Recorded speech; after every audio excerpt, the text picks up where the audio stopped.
Afternoon, everyone.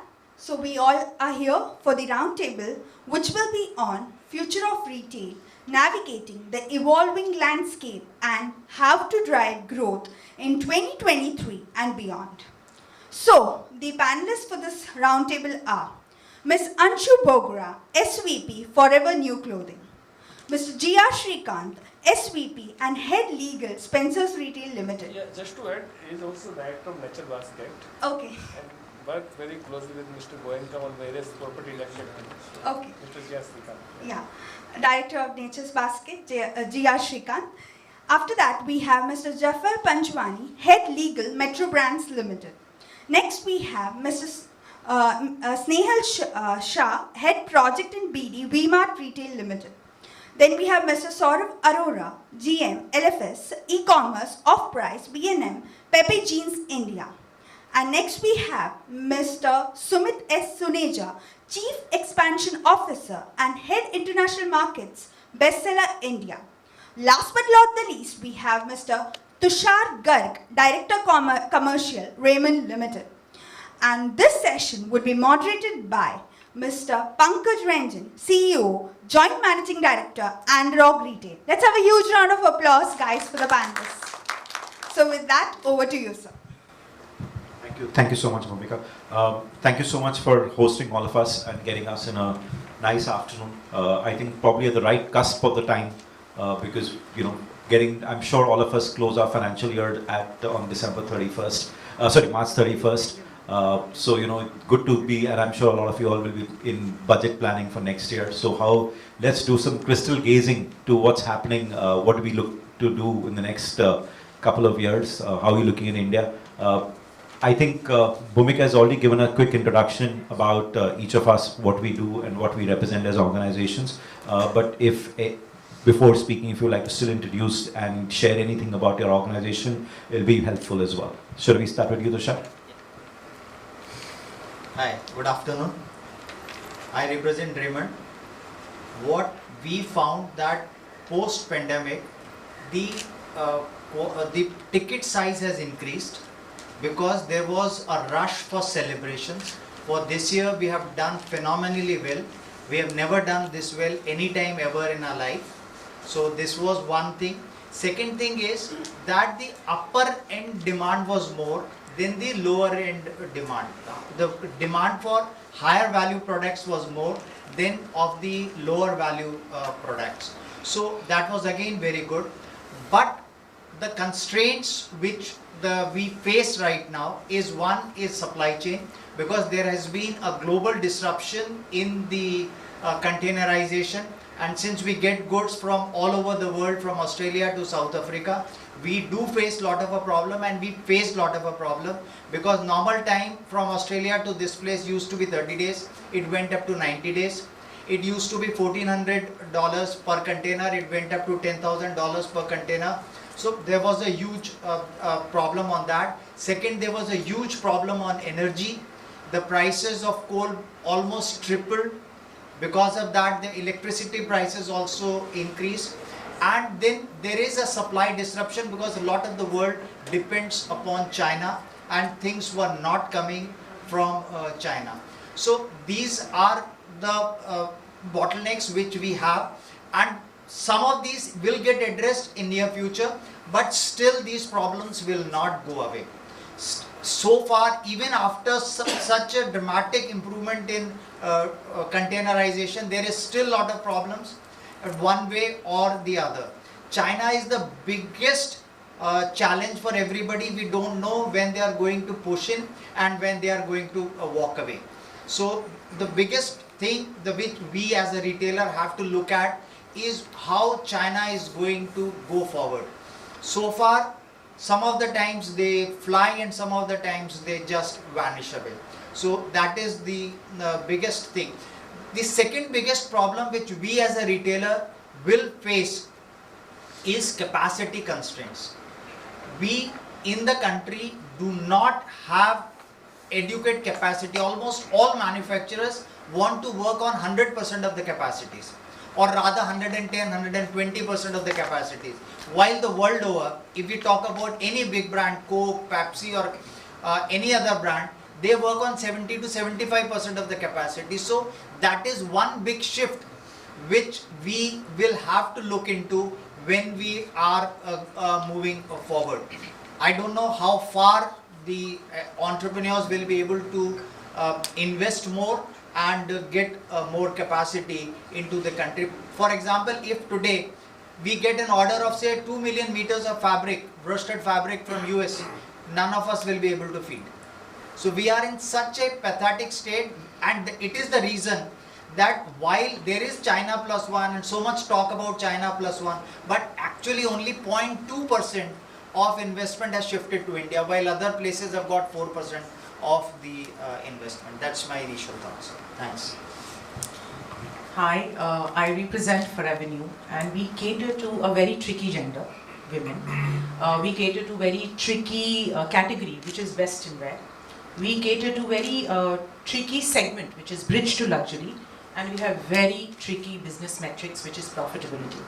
So with these 4 tricky things, an international brand as well. it is an international brand, which is not the tricky part. It's an easier part. I thought international brands always have a difficult time to adapt to Indian markets as well. Not really. We have covered that curve. So we've been here for 16 years. In the first, I would say 12 years, we were establishing the brand.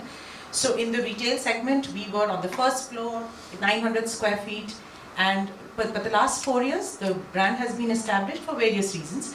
And now we are looking forward to expanding ourselves in the metros and tier 1, on the ground floor, bigger spaces, and aligned with the positioning that the brand has. Of course, tier 2 is not far behind. We are very strategically looking at different pockets which are wealthy and can afford the brand. Of course, through concessions like Marda and Capsons, we are spreading into the country. So that's a brief on the expansion bit. But yes, with the kind of vision that we have on profitability, unlike many brands who are like looking at only the top line sales, of course that's important, but profitability is very important. So for us, expansion has to lead to profitability, and very proud to say that we are a double-digit EBITDA brand. And so yeah, that's where For Avenue So is. if I ask, international brand.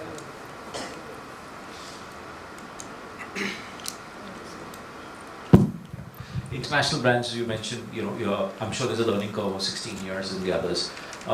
From an India standpoint, couple of any good learnings from you when you're looking at growth in India from an international brand perspective? So when we look at Like for example, from an Indian brand perspective, who are largely, you're right from manufacturing to retailing.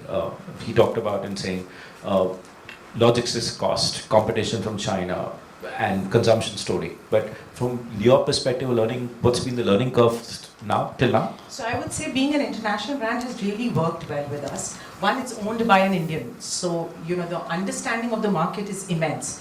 And it also is clubbed with a very strong, the design cell is in Australia, it's an Australian brand. So a lot of international learnings and the understanding of the Indian market put together has made this brand a success. If I have to see the challenges lately, because of the interest rates going high up in the US, the investments have started to come down. The technology the technical sector is getting impacted. So yes, there is a bit of a slowdown, I would say, in the sales that's happening by the youth. But other than that, we right now do not foresee too many challenges coming in. We get our products from China and Vietnam. So the logistics is not really a challenge for us. So yeah, right now the brand is on a high spiral, and I hope it continues to be. Great. Coming to you, Sorav. So how's been the journey for Pepe for the last couple of years, and what are you looking at? How's it looking? When you crystal gaze, what do you look at? How are you looking at Pepe in India? For us, this year is we have 3 central themes, which is simplification, sharper price points, and smaller widths in our range. It's also a year of synergy for us. When you mean smaller widths, I mean using the jean size, because people getting thinner? Absolutely not. Not after COVID. Okay. Especially, Sorry, I'm just trying to understand for everybody what do you mean by smaller widths? Yeah, It's so really great. simplification of our lines, what we present to our consumers.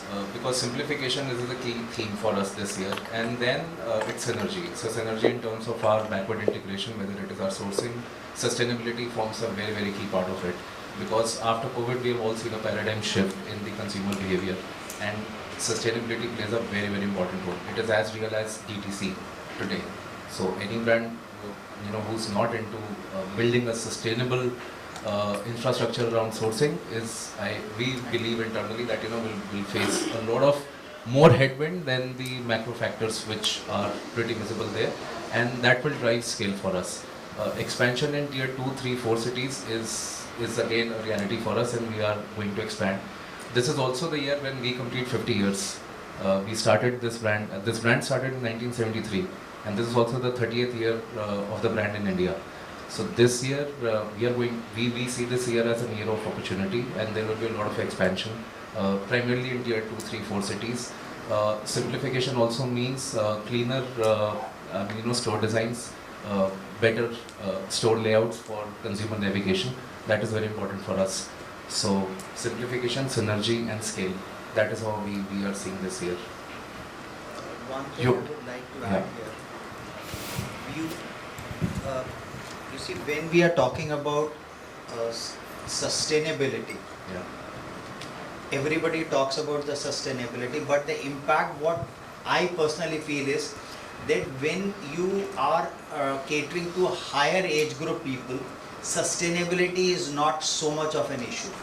But as soon as you go and feed the lower age group people, the sustainability becomes a very big issue. So while everybody talks about sustainability, but the impact of sustainability on different age profile as of now in India is slightly different. That's what I have a different view on that. Depends If on you want to the cater to the brand, youth, you better get sustainable. yes, you have to cater. So it's so not. our TGs are, I'm sorry. But- No, please but- go ahead. no, no, Our TGs are some, the TG that we cater to. So sustainability is going to be as important as a core competency for you, as I said. And today, a brand like us, or even Bestsellers, or even Levi's, or any brand that you see in our kitty of brands. If you're not sustainable, then you're going to face a challenge for sure. And that is why I said after COVID, it's a paradigm shift which is coming in the consumer behavior, and which is very, very important for you as a retailer to understand and reciprocate to it. And probably mentioned, because you rightly mentioned, I think all three of you mentioned is that it's probably because you're aiming at a more younger generation. Absolutely. I would say probably these are your 20s to 30s, who are more socially aware. Apart from being socially aware, they are more conscious, probably because for them, I think the younger generation, and I look at my children for that matter, and I just find that they are more conscious about things which we as a generation and our predecessors generation took it for granted of societal issues like global warming, probably usages, and maybe we were at that age, the awareness was, I would say when we were growing up, the awareness of media was very limited to a newspaper, right? Today you have everything available to you about if there is a social program or some initiative which is taken globally, even by a brand, it's available to you to know in the next 5 minutes when it gets launched internationally, right? I couldn't agree more. I have a 10-year-old at home. He knew about Earth Day and switching off the lights before me or my wife or my parents did. It's taught in schools. I remember it was told in schools and colleges, and I know it from work, because when we were doing to implement, but it was never told to us when I was at school. Yeah. Same here. So a 10-year-old is growing up with So that it's ecosystem how do you around. connect with that generation? Absolutely. So your product has to be in line with that generation, and if you're going to be growing, then you have to be in line with that generation. Absolutely. Yes. Because So Sumit, on sustainability, I just like to just jump in. Today's generation is not only using the word sustainability, they mean sustainability. They're living it. So you can't just greenwash them today. And we've seen a lot of campaigns against the world's best brands and how greenwashing is being done. But I think as brands, as retailers, it's time that we walk the talk and do more on sustainability rather than just an eye wash or a marketing campaign. It's no longer a marketing campaign actually. It's a daily part and parcel of your business. And I mean, it's not only makes business sense, it also, while sustainability will have a cost attached to it, but it is good for the environment, for our society, and the generations which are going to come and be after us, Yes. so to speak. So Anshu, like Sumit, I mean, somehow it's just so happened that we've met. I mean, we're speaking to all the fashion retailers first. You know, we talked about sustainability. We talked about different store sizes. We talked about growth in tier 2, tier 3, tier 4. We've talked about acceptability of international brands, but we've also talked about brands having challenge of costs rising because of logistics cost and China's impact. You don't know what's going to happen. But from your perspective, Bestseller has been in India for probably 15 years, right? 15 years. 15 Complete years. 15 years. 15 years. And multiple brands. So you have a women's only brand. We have very two strong women brands, Arora and Only, and Yeah. Jack and Jones. Jack and Jones. You have a kids now. You have a kids format as well. You have an Indian Two kids format. You have an Indian India indie fusion, which is Indo-Western fusion wear as well. Tell me, is India ready for the fact the way we talk about and we talked about all these concepts of growth, or India is still heavily dependent on tier 1 cities like Delhi, Mumbai and Bangalore and leading the charade in terms of consumption? So let me start from the India story, which is a true reflection on what is happening in retail. India is actually seeing an unprecedented transformation, which I think 10 years back nobody had believed that this will happen. 10 or 15 years back. When we entered India, actually, we sometimes introspect that there were no Netflixes or the Ubers of the world when we entered India, and so I mean from there till now, I think the three pillars of the society, social, economic, and political environments are in symphony, and they are growing both. I mean, at a similar pace and scale.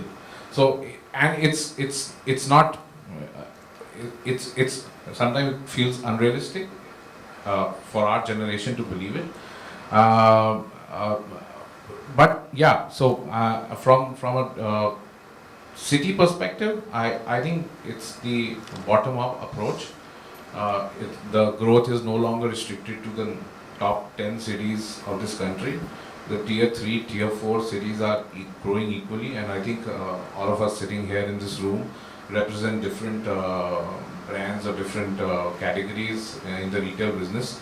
And everybody can vouch for a double-digit growth, whichever markets are there. And fortunately for us, we are there in tier 3, tier 4 markets also, as well as the Bombays and the Delhis of the world. So yeah, we've seen a phenomenal growth.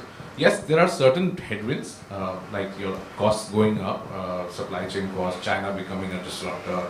For quite a few of us, I think we are also impacted by to some extent.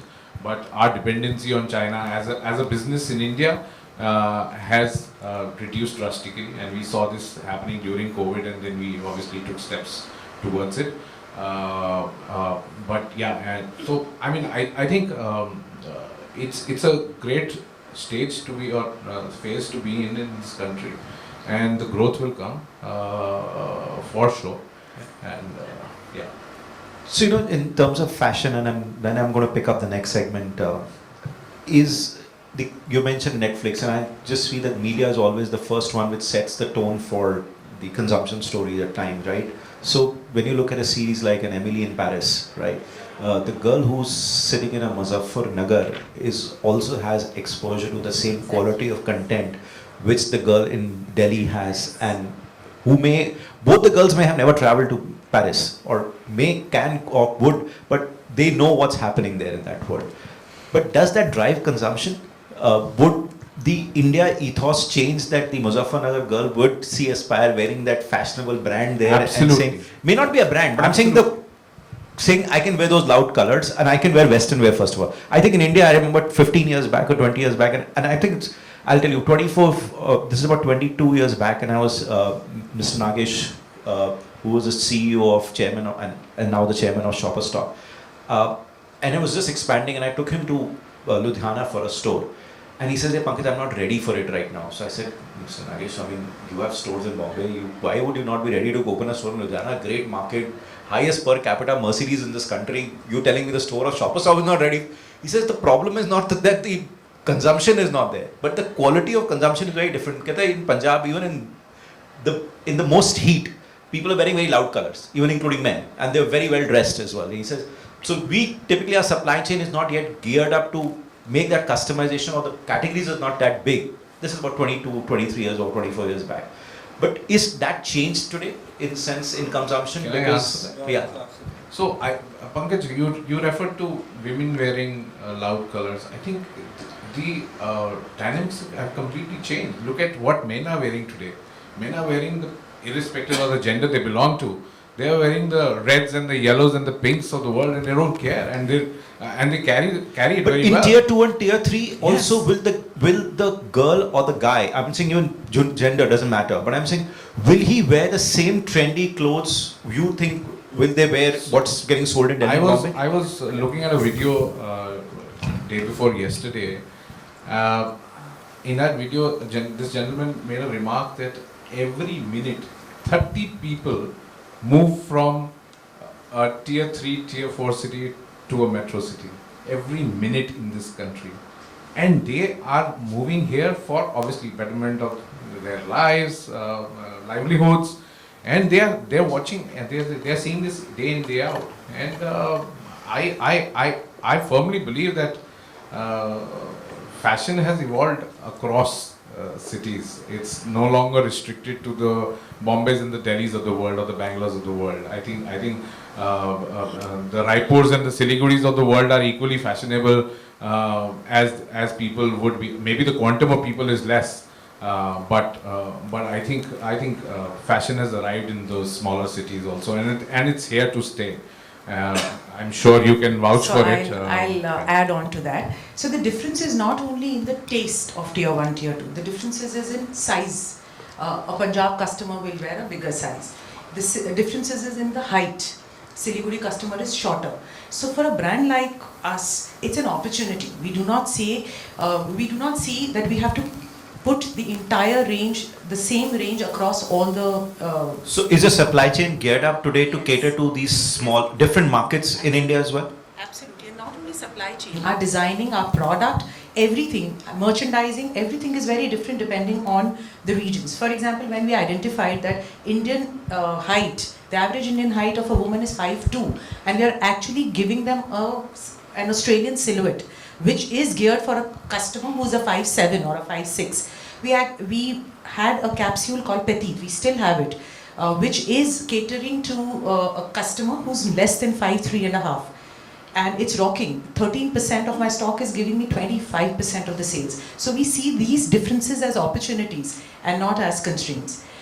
We give higher size sets of a size 14 and 16 to a Punjab store. And in these differences is where we have made money. You know, coming to you, Mr. Srikkanth, you present a very interesting categories, which is hypermarket, supermarket. You know, we've seen the evolution of hypermarkets and supermarkets starting from, at one time used to be those 15-20,000 square feet. Then it went to 50,000 square feet. I remember Shopper Stop chain had Hypercity, which opened 100,000 square feet hypermarket in Bangalore once, and in Bombay as well. Then we again came back from 100,000, probably was not the perfect solution, it came down to 50. We've again come back to average size of a 15-20. So where we started, we've taken a full circle and we come back to 15-20,000 square feet. I mean, like, there are exceptions like Lulu, the others, which are right now, I'm saying, still regional specific, and I'm sure that they're doing well, but they're still very, not made a big impact yet because they're only in certain markets and very few markets. and we've looked at the fashion players. They're saying that, you know, they've been able to they've seen the opportunity is a lot more in apart from the bigger cities, a lot more in tier 2, tier, and they're customizing their merchandise, keeping in the preferences of size, I'm sorry to word, styles, shapes, I'm just saying heights, and whatever, and maybe local, regional, whatever preferences as well, right? Maybe I'm sure your sales also around your different festivals, consumption buying also changes in that. But hypermarkets have been going through this change, constant change of, trying to evolve themselves only in their own space. A lot of players come in and shut shop also. So please tell us what's happening in the hypermarket space, and is that a real story which is sustainable now? Has it settled, or you still continue to see that there will be continuous movement? And secondly, you also have two different kind of, so one is your absolute pure hypermarket business, and then you have a gourmet store, which is your nature's basket. So how is it different in between the two businesses, and what are you seeing in this business? Yeah, sure. And particularly consumption in these categories, in food and grocery as well. Are people buying the same cabbage, or they buying different kinds of cabbages in India? Sure. So when we started hypermarket, India's first hypermarket started in the year 2000. It was the big box. Hypermarket is a big box, and it should operate out the suburbs or outside the city. The average size would be 40,000 at that time. Initially, then in 2007 and 2008, we thought that hypermarket means that minimum it should be 75 to 1 lakh square feet. So again it went up to 40 to 75, 75 to 1 lakh. Again in 2014-15 it came back to 60, then 40. Now the current hypermarket, what we call is 20,000. It varies from 50 to 20,000. So why the entire transformation has happened against full circle? The reason being, in last 20 years, most of the retailers, they went back to drawing board, what it sells. So you go 4,000 SKUs contribute 95% of your sales. So balance in a typical hypermarket, you will have around 60,000 to 1 lakh SKUs. So, but out of this, only 4,000 SKUs will contribute 90 to 95%. And these SKUs are more towards your food, or these are fashion, or they are home elements, or what are these? What is this concentration If of? you slice it, this 95%, 50% will be FMCG food. Yeah, that's okay. Yeah. 50% will be FMCG food, and balance will constitute your personal care and your household goods. Fashion comes last, because generally fashion, the specialist stores are there. What the fashion, what the daily casuals, what hypermarket caters, it's not a branded one. Of course, we do have the brands, but fashion is very little segment. But major is food and grocery, which contributes around some stores even up to 70% also. The rest personal care and household, the rest constitute. So these 4,000 SKUs, so how much space we need? So we did a proper planogram and then arrived that yes, 15 to 20,000 depends upon this. This is the space. And then which area? If it is the same hypermarket which runs, say I have a hypermarket in Bhinovaram, I have a hypermarket in Siliguri, I have a hypermarket in Kolkata, so in Gurgaon, whether we need to have a different template for each store? Then answer is no. Because everywhere, if you say Atta, Ashirwad Atta, if you say some soap, then we'll have some razor ponds or some other soap, Dove. So these are certain FMCG goods which is standardized, so the master will be the same, so no need to customize this. And what we learned is last 2 years during the pandemic, of course, fortunately only food and grocery able to operate the continuous, but the sales was not there. Why? Because there was a lot of migration to e-commerce. Suddenly, in last 6 months, people are again started coming to the stores and they want experience and everything. Again, sales is again resumed. So what we are seeing is both in future, you have this e-commerce as well as physical stores, both will coexist. Now coming to the technology part, every day is a learning.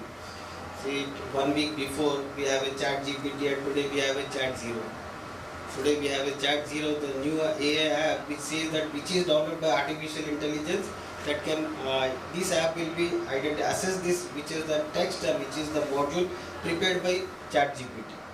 So technology is evolving. We are also embracing the technology, and the learning is that increase your efficiencies, like what Sir said, that we need to increase your supply chain efficiencies, and Earlier also supply chain we used to store items for average inventory of 30 to 40 days. But due to the increase in efficiency, we have reduced it to 15 days so that inventory cost came down, as well as of course there will be carbon emissions will increase, but instead of one time in a month, we have it 2 times in a month, so carbon emissions will done. But we also have the core value of sustainability. So wherever possible, we implement these EV vehicles, and we already started reducing those green emission. We have sustainability as a core value. We embrace that also, and we have a targets. Of course, I am not disclosing the which year will increase, but we have by 2030 we want to achieve net zero carbon decarbonization. Mr. Srikkanth?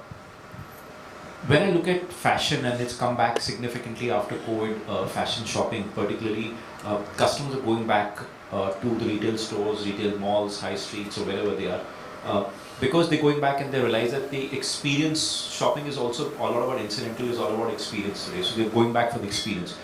And the consumption about products today is, or nobody typically doesn't need a new dress, right? But it's also about the fact that, listen, I go to a shopping mall, I want to feel good, let me buy a new dress, or buy a new lip color, or I buy a new pair of shoes, or I bought the dress, now I need to match the bag, and now I need to match the other reasons. With grocery shopping getting disrupted, and I've seen it, experienced it myself, and I live in Gurgaon, I was sitting on a dining table and I realized there was burgers for dinner, and the ketchup had over, and really can't have a burger without ketchup, right? I switched on my phone, and Blinkit says I'll deliver to you 9 minutes on in your house. And in 9 minutes, believe it or not, it was there on my dining table. Apart from being the guy who came to deliver, the security gate got approved from my family, or somebody approved on the app and saying, okay, he's allowed to come up. He came up to the building, came up to the lift. In 9 minutes or 10 minutes, the ketchup was on my table. So, I mean, whereas grocery buying was never an experience, yes it was. I mean, at least I remember a couple of years, many years, about 10, 15, 20 years back when hypermarkets started. The whole point of hypermarkets was there was no malls in those cities. Like in Siliguri and Guwahati, I remember there was a hypermarket, I don't know which brand it was. The people used to go there because we did a survey and saying, where do people go and spend on the weekend on shopping? Because there was no mall. They go to the hypermarket because an experience, or the family would take their 2 kids and push that trolley and buy groceries. That was an experience to go there. Today, the experience of going to a hypermarket is there, but it's vanished away because of convenience taking over, e-commerce taking it over. So do you think that the hypermarket model will change significantly, or is it going to change for tier 2 and tier 3 continue to be relevant, particularly in tier 2 and tier 3, because all the brands are talking about going to tier 2 and tier 3 now, and 4 as well. And as we talked about, because they're the bigger consumption story, it may not be large volumes, but there is a section of customers who are going there.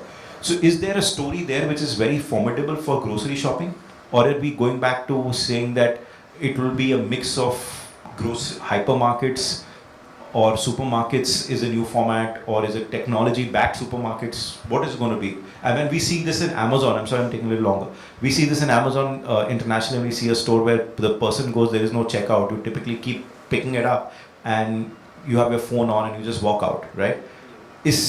Are these the new things which are going to happen in your business? Of course. See, going forward, omni-channel is going to exist. We'll start with this example of Blinkit. Yes, e-commerce has taken, in fact, it garnered much space than what it expected, because people are embracing. As you said, within 9 minutes, 10 minutes, it is satisfying your requirement, definitely you go it. But every time you do it, it will be purely personal choice. But on the other hand, all retailers, take a big retailer to small retailer, everybody is adapting omni-channel.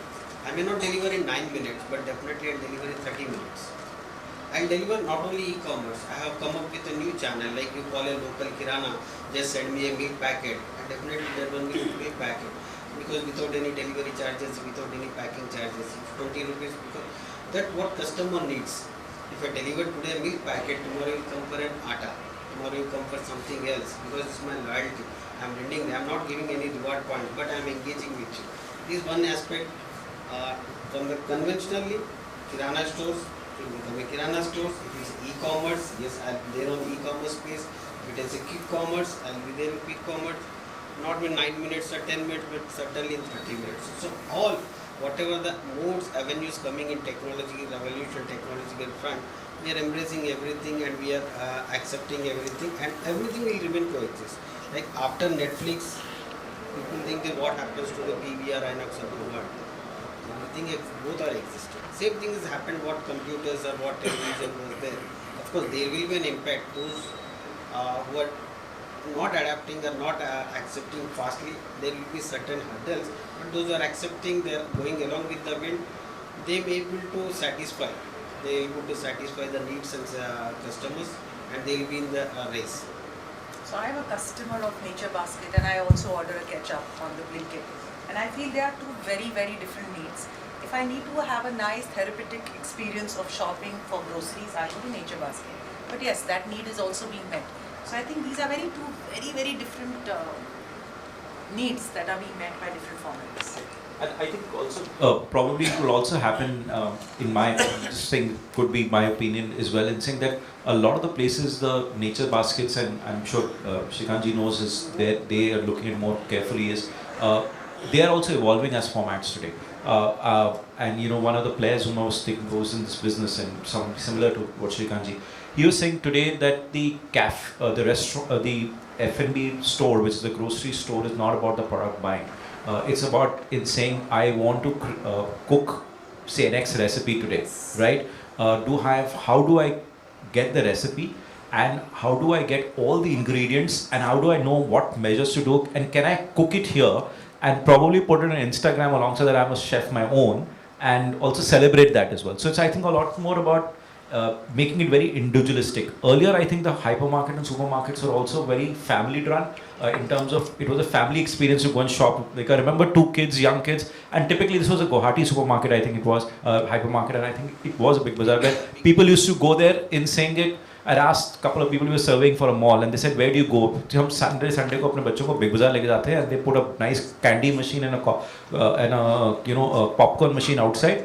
And the kids love to sit in the trolley till the time it's vacant, and they push the trolley, and then they, and the wife gets satisfied at saying, listen, I've shopped as well, So the basic satisfaction in saying I have did my tick mark of shopping as well, right? And then the family has become a family outing also. So I think it's changing to become more individualistic. You rightly said, it's therapeutic for you. So I think that will become a big thing, change. And that's, sorry, I'm going to skip you, Jaffer, for a minute, and before I come to you, and Snehal, you run a very different retail format, completely value, which is talking about India and saying India is value conscious. Correct me if I'm wrong. India is value conscious, and we will give them basic, good quality product at great prices and at the nearest to where the value customer is living. I know you try and give some experience in the stores as well, but it's not about experience. You talk about more about value. You're creating value there. Is that customer also changing, or you think there is a big country in India which is only purely seeking good product at reasonable prices? So we at V-Mart, You take this. I'm not speaking. hello. So we at V-Mart cater to the aspirational, we provide fashion to the aspirational youth for the tier 2, tier 3. So while we were discussing one very important thing which I observed with the advent or emergence of the satellite television and all.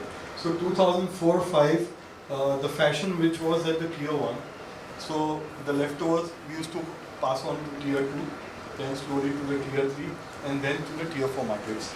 But today, my tier 1 and tier 4 customers are demanding the same thing. So they're not willing to take over the leftovers now? No, they are not. So a lot of tier 4 customers, I don't know if these people are putting their, having their database, but they are from the tier 4 towns. So they aspire a lot, they want good stuff. They are not concerned about the price point. They want good stuff and fashionable stuff.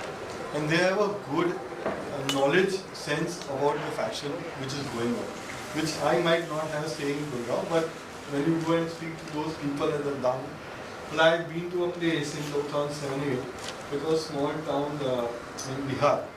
So there was this guy who was a mechanic because he had put some mad and he had dirty shirts and he demanded the thing which I was like shocked. Do you have a pencil fit? Well, that time I think pencil fit was at the rage. And like like I was shocked to see, like even my CMD, they had gone to places and they found the demands what these people, and like people are staying in or traveling by a normal thing, but the fashion what they wear, it's outstanding. And how are you, so one you're saying that Same value proposition exists. They are not today. They are not willing to be discriminated and saying, "I'm ready to buy whatever you send to me." But you, when we were talking about before we met earlier today, and you were talking about and saying that there is you've always been forefront of penetrating into India in tier 2, tier 3 and tier 4 before many other retailers discovered the potential of tier 2 and tier 3 and tier 4 markets. And you're finding now a challenge is that there are these big boys retailers who are coming from, who have always been a tier 1 cities retailers, and now discovering tier 2 markets. And everybody's talking about tier 2 and 3, 4 and going into these markets and increasing rents for you, for example, or the real estate space is available and not to open up to these, is there. So is there an enough opportunity for everybody to expand in those markets? Yeah, definitely there is a lot of opportunity still there. So we have 5,000 towns where we can open today, and we are present in around 270 cities till now. So there are ample of opportunities, even if people, obviously there are some big retailers who have come and spoiled the market, so to say. But slowly, I think everybody will exist. The market will only grow. We believe that once the competition sets in, market grows, consumption grows. That's what we have observed over. And even so, to the question what you asked before, so we have changed the entire look and feel of our stores. If you visit any of our, we have 2 formats. So if you visit any of our new store, you will find we are as comparable to the rest of high fashion retailers. So but those guys are more into getting the right product rather than having an experience of a good store. Sorry, go ahead and add something. So, the average age of this country is 29 years, and which makes us a very aspirational economy. So, and it's not about that he is a value player. I am also a value player. I provide value to a different segment of society. She provides value to a different segment of society. He provides value to a different. So value has a different meaning for somebody would find value in a Louis Vuitton bag. Somebody would find a value in a unbranded bag as well. So I mean that's the only thing which I Jaffer bhai, and he mentioned that different customers Was at different value points. I remember Metro was, there have been 2 shoe brands in this country where all of us have grown up to be, and it's whether it's one is Bata and one is Metro Shoes, right? How many years Metro Shoes has been there? 1947. 1947. So I'm right. Something everybody's probably grown on these 2. How many stores now, Metro? Metro altogether we have 728. Metro Mochi, we have 4 or 5 brands. Metro, we have Mochi, we have Walkway, we have Crocs, and then we recently brought the kitty of Flip Flop with us. Right. So when you look at 1947, fast forward 2023, and we're now talking crystal gazing to saying 2024, 25, 26. I mean, significant amount of customer preferences would have changed even in a footwear category per se as well. Particularly now, Metro is always very urban, Western India, Mumbai-based shoe retailer, and now pan-India penetration, now a lot of aspiration to go to tier 2, tier 3, and you did a big capital raise as well for fueling growth as well. How are you looking at differently in terms of, I know shoe would be considered as fashion, but it's also a very basic product from a one standpoint as well. Is the aspiration now to buy a branded footwear, or people at one stage used to say, listen, I want my shoe to be a little more reflection of what I am as a personality, and I don't care about the brand, or today is not about branding? I will tell you that a number of people I met today also, and people have told last 25 years we have been wearing Metro shoes. So the aspiration for the people are going, and we are also growing along with the public demand. We have various categories. Recently, as I told you, we have launched Fit Flop, which is a UK based brand, and the ASP is 8,000 rupees. Then still the people are there in the country. I have very limited stocks to sell, and people fly to Dubai to buy these type of brands. Okay, they just go empty bags and they buy, and we see lot of potential in the country. And the customers are each category of customers we cater. And we was discussing that, customization or a loud color. Whenever we sell our shoe product in North, it's basically loud, very fashionable, and we have that jamak wala.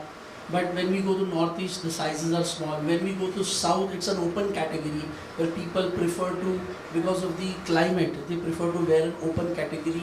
So there are different sort of customers, and since we are there in the market last 75 years, we have done a lot of survey, and keeping in mind the customer demand, we are catering the needs.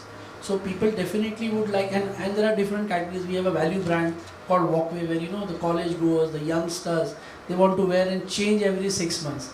Whereas the professional guy will buy a shoe, at least he'll wear for a year and then for a different occasion. But so we have different categories of customers and different usage, different age group also.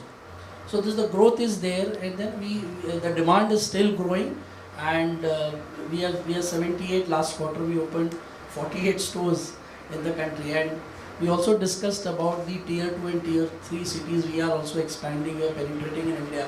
And really it is this good news for us that in a city called Sambalpur, which is in Bihar, that store is one of the best performing store recently what we launched. So the demand is there, and people want a quality product which we are able to cater. What's the ASP at Sambalpur?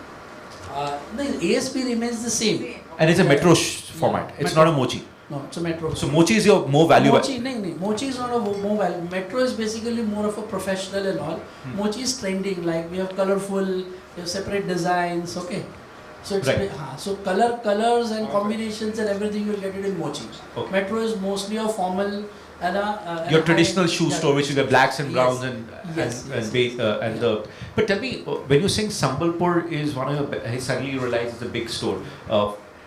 Is it because nobody was there and suddenly you started catering to that market, or is it the aspirational, or only of the customers is increased now to buy branded shoes? Earlier you used to go to the local shoe guy and जो multiple कुछ branded रखता था या कुछ he will keep some non-branded as well, and you would be a local shoe store in the market, right?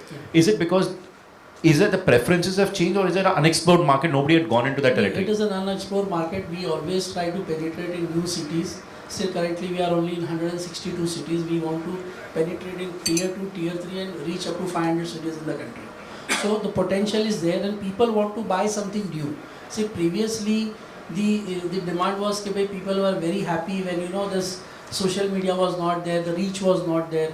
Recently I signed an agreement with a logistic company where the company reaches up to 700 districts in the country. So through our e-commerce we are able to cater to all those cities also. So the demand is there. Still there's a lot of scope to go into that city, and people has aspiration to wear brand, to buy good product, to explore new things. So that is always there. And I just want to leave this question open to everyone. We all are talking about growing to a lot of these cities. Sometimes this may not be. Obviously, one is obviously capital. I think the biggest ingredient one is required is to expand beyond a point is you need capital as well. I'm saying, let's say capital is taken care of. Logistics to manage stores, and I remember that typically the two biggest format of retail and organized retail has always been Raymond and Bata, right, from the years. And their major expansion in the 70s and 80s and the 60s was always about a franchisee. There was somebody who's there who's taken a local person who would take a franchisee and run a Raymond shop and run a Bata store in the others. How do you expand into those markets? Can brands like yourselves do it with a corporate office sitting in a Bombay or a Delhi or a Bangalore, set up and run those stores, or you will go back to expansion? We'll always hear about appointing a local franchise partner, locally, multiple. What's the answer for that? How do you expand into the country like this? Because they had done it. Raymond and Bata had done it, and I want to hear that story. And they had done it very effectively. But then at one stage, it was all about franchisee, and suddenly we realize that franchisee probably doesn't work, and everybody should be a company-owned store. And now again, we see elements of franchise coming up. I will disagree with this. All the metro stores or any of the format is owned and operated. It is COCO, company-owned, company-operated store. Sambalpur? It's company-owned. So everywhere except 4-5 stores of Walkway where we tried a franchise but then also didn't work. We took over the store and all the store in the country is operated by... So the 500 stores which you're going to do in India, in 500 towns, sorry, are all, you're saying, will be all run and owned and operated by Metro. So Yes. probably you buy, lease or whatever you do the store, it's yours and your employees are running it and everything. Yes, yes. Currently also 728 stores is owned and operated by Metro. How would you do it? Hello. Yeah. So it will be a mix for us. It will be Coco stores, our own retail, and it will also be a franchising model which we do through our master franchisees. But what is important here is when you talk about costs. So your fixed cost, which is rental, is also going down. If your variable costs are increasing, which is the logistics, or making sure that what you how do you reach those markets and how do you penetrate? But you also need to one thing which I'm pretty sure that you would have all seen. All these stores would have the least amount of discounting as a percentage to the overall sales. In our case, that is what we see, especially in tier 2, 3, 4 cities. Because when we touched upon content being available to everyone, that also drives a lot of aspiration. And drives consumption, finally. That is what it is. When you're aware that, what is in or, what is the latest fashion and you're getting it in your city, near your home. Because for these set of consumers, you will also have to see that, this is the first time that they're getting the opportunity to see this fashion and to see the high quality stores. And as he mentioned that, today Mart also, tier 3, 4 stores are also as, they're comparable to a metropolitan store of Delhi, Mumbai or Bangalore. And that is what we are also doing. So there is no difference in terms of concepts, and I'm pretty sure us retailers, we would not differentiate that, if it is a Sambalpur or if it's a Wayanad or Wakad, we would not go, we'll not cut corners on the, kind of assortment that we plan for that store and also the kind of look and feel for that store. Because that is where we need to, not only the merchandise or the commodity, but also as an experience, we need to sell it to that consumer who is today is very well aware. Tushar, Raymond ran the most successful franchise business. Like I remember 2 brands, Raymond's and Bata, and both are case studies. And I remember the Raymond store used to be always about, one used to be experience of standardized experience. You go to a Raymond store to look exactly the same. They'll have enough product and merchandise on the walls. You get your sherwanis to your suits, to your safari suits, which was a popular one in the 70s and 80s. Amitabh Bachchan popularized it, and the others. To the fact that there was an element of local customization as well, because you're the local tailor in that shop sitting there who make it for you as well. But it was a perfect model. I'm saying, how has been that journey and how are you looking to do that further as well, growing in India? We have, in a one way, we have almost like invented FOFO model, invented outsourcing model, and we still continue to go big on franchisee model.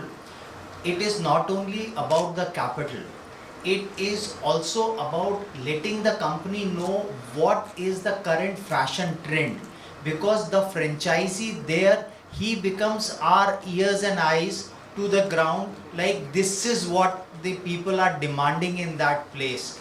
So when they come to us, they talk to us, they deliver these kinds of things, they are required by us. So franchisee model is important because of this. The difference which Raymond has created vis-a-vis other brands is, especially now brands are upgrading, but the difference was because our ambience was completely different. Our first initial thought in 70s, early 70s, like at that point of time, cloth used to be sold on a gaddi. Kaatna hai, gaddi pe bechna hai. We were the first brand who said we will have to sell cloth in an air-conditioned environment. And there was a huge lot of hue and cry when this concept came to the table, that we have to sell fabric in an air-conditioned environment. Since then, it has been a journey and everybody has now embraced different ways. So to us, we do have a Coco stores, but we still bank upon the FOFO stores because of A, capital reason, B, because we get what the people are demanding in so interior of the country. And that is the reason our sales in interiors are much higher than our sales in the metro region. Because other brands have to now invest in getting to know what the people will want. We don't have to invest in that. We get the ready-made recipe. Can it also be one more reason as well, and this one of the retailers shared in saying that there is one, we are a country of traders, largely as India we always look at the country of traders, and typically the cost of the human capital, which is the owner of the franchise or the family whose members are involved, the husband, the wife, sometimes the two brothers, or the father and the son, or the grandfather, son and the grandson, all three are sitting on the shop. They are not putting any value for their own time, right? Whereas when you go put up your own store, you put up cost of a manager there, and the manager is looking at it as a role. I'm saying there are lots of enterprising guys in your stores as well. I'm not saying that, but the owner is sitting and realizing that I know I need to serve this customer. So he's able to pick up that, what you're rightly saying, he's able to pick up that thread and say, listen, how do I service this better? How do I customize to a local market? I remember when I was graduating from school and I had to go from graduation ceremony, that was probably my first suit when my father got me.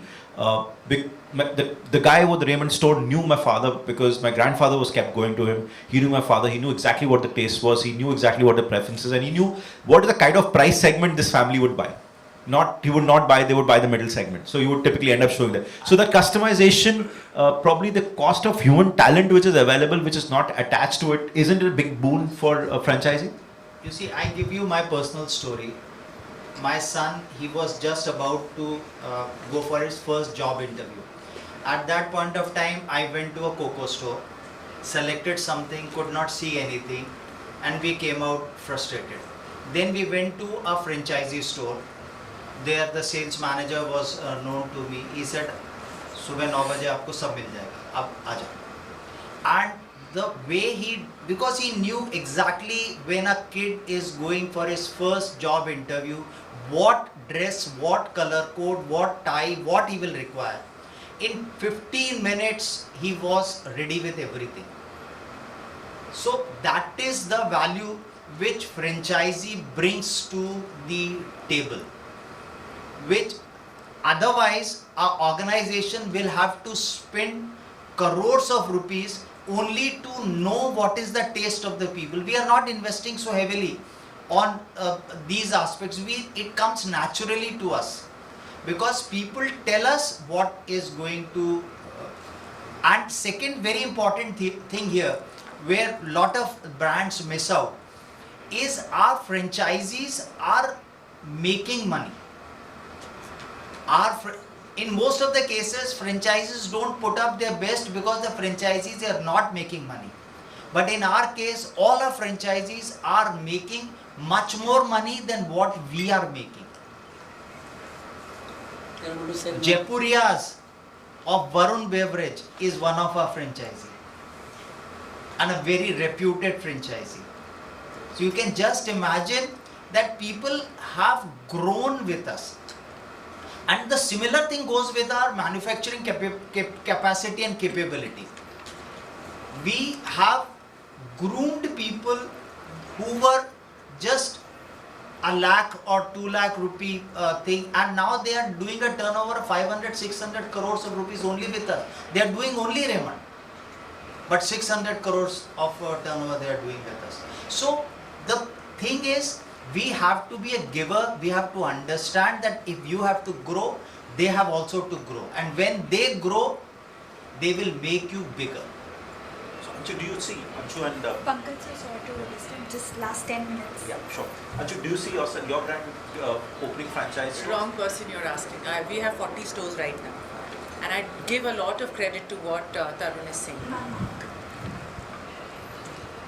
But I don't know, because for revenue, more than the knowledge of the market, it's also about who is withholding the brand positioning. We cannot let go of how the store looks and feels to the customer. In my opinion, right now, our experience with the concession partners in Punjab, in Siliguri and everywhere has been very, very good. But it's in a smaller format. I really don't know whether we would be taking on a franchisee model. Maybe because you have 40 stores. Are we right now 40? Maybe after 70, it's impossible for us to manage and we take it on. But right now, I'm not in a position to comment on this. I would like to add a comment here. Our stores are standard stores. We don't allow franchisee to operate it or design it the way he wants to design it. everything is controlled by us, including the fittings. And the way to do it is our investment methods. It's not like when we are doing with a franchisee, we are doing 100% dependent on the franchisee. Our investment is more. The property escalation, price escalation goes to the franchisee, but our investment in interiors is significant. And because of that, we carry the rod like this is what you have to do in the store. You cannot operate the store just like the way you want. So Tarun, I'll come to you when I am 100 plus stores for sure. Sumit, how many stores in India or among all your brands? So we operate almost 320 stores across brands, which are our own stores. And as far as franchising is concerned, I think there's no one size which fits all. We franchise for different reasons. When I earlier mentioned, do franchise? Yes, we do. But they're for different reasons. When we started franchising 5 years ago, so we have single brand FDI companies in India, and we cannot operate multi-brand stores directly. And when we looked at the drawing board for our next phase of expansion, we realized that the kind of investments which we do in our stores in tier 2, tier 3, tier 4 cities, we might not ever make money as a single brand store, because we have to follow global guidelines in terms of store sizes and investments, etc., etc., etc. So we went back to the drawing board and we came up with a multi-brand franchise model, a multi-brand store model, which obviously we realized that we could not do it directly because of FDI issues, which is why it became a multi-brand, from a multi-brand store it became a multi-brand franchise model. So our experience so far has been, in terms of franchising, has been not too bad. Because we control a lot of things, right from the design to the merchandise. Obviously, we do listen to our local partner in terms of what sells and what not, and what doesn't sell. But as brand owners, we control almost everything from the brand imagery as well as the merchandise. We don't operate a buy and sell model. We completely are on a consignment, so-called consignment model, SOR, sale or return, or whatever model which works as per the GST guidelines. But yeah, so we control merchandise. We whatever does not sell, we take back. No questions asked. Obviously, we track what is selling, what is not selling, and we on a daily basis or a weekly basis. So yeah, I mean, it's a great model if you want to replicate fast. Capital being a very small part of it, while it is a significant part, but yet it's not the only reason why you would franchise.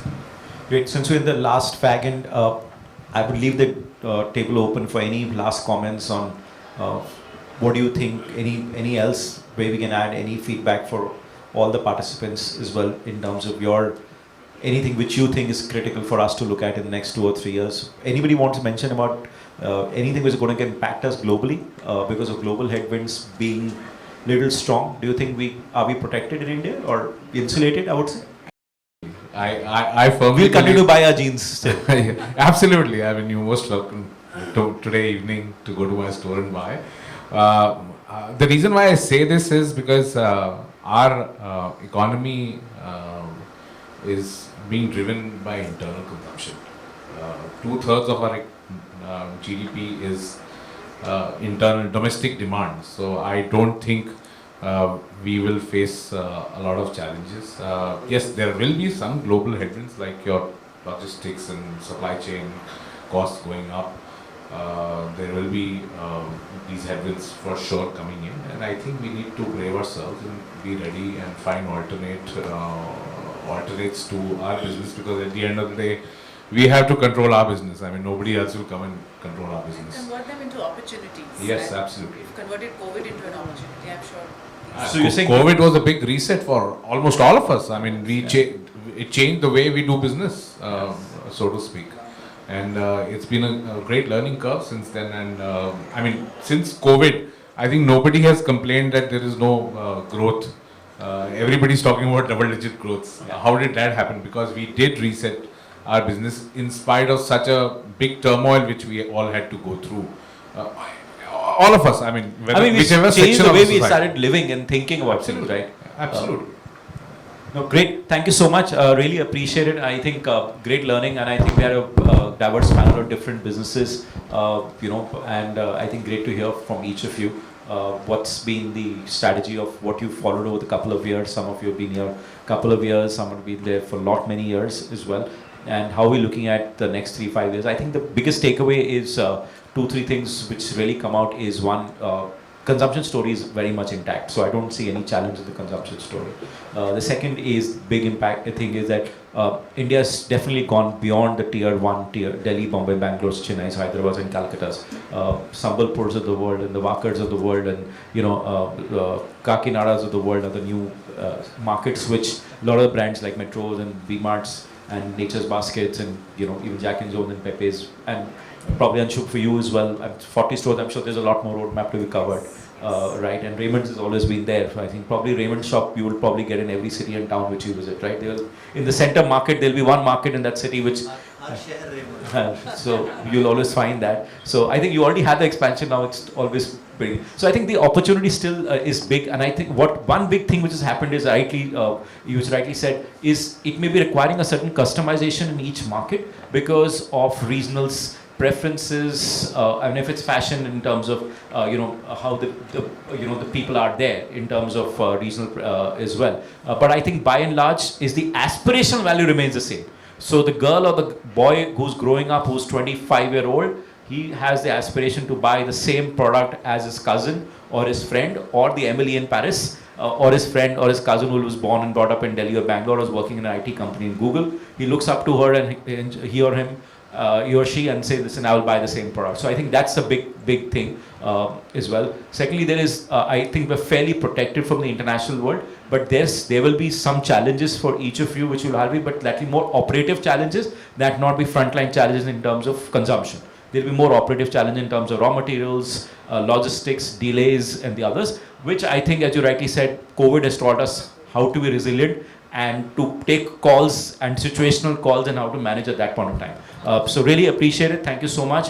And great meeting all of you. And thank you so much for Rai for putting this together as well.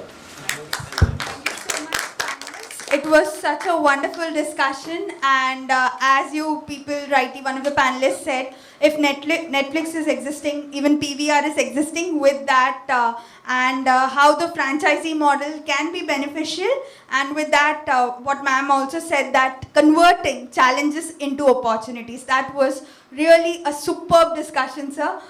Since time constraint, otherwise it would have gone on and on with such a simple and lovely little stories you guys shared. So with that, I call upon moderator Pankaj Renjhen sir, CEO, Joint Managing Director, ANAROCK Retail, to present a small mementos from RAI. So first, I call upon Miss Anshu Bhogra, SVP, Forever New Clothing. Let's have a huge round of applause.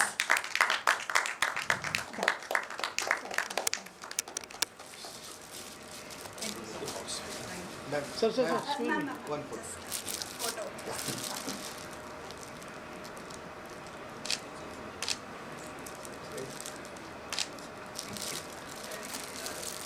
So next we have Mr. Jaffer Panjwani, Head Legal, Metro Brands Limited. Let's have a huge round of applause.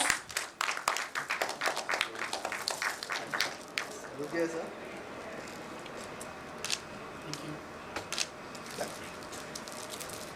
Next we have Mr. Snehal Shah, Head Project and PD, Mart Retail Limited. Let's have a huge round of applause.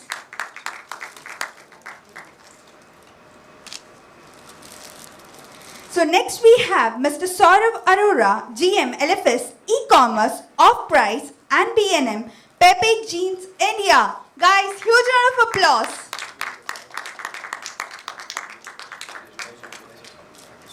Sir, come here.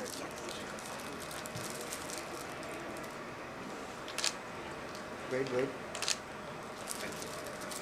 So next we have Mr. Sumit Suneja, Chief Expansion Officer and Head International Markets, Bestseller India. Let's have a huge round of applause.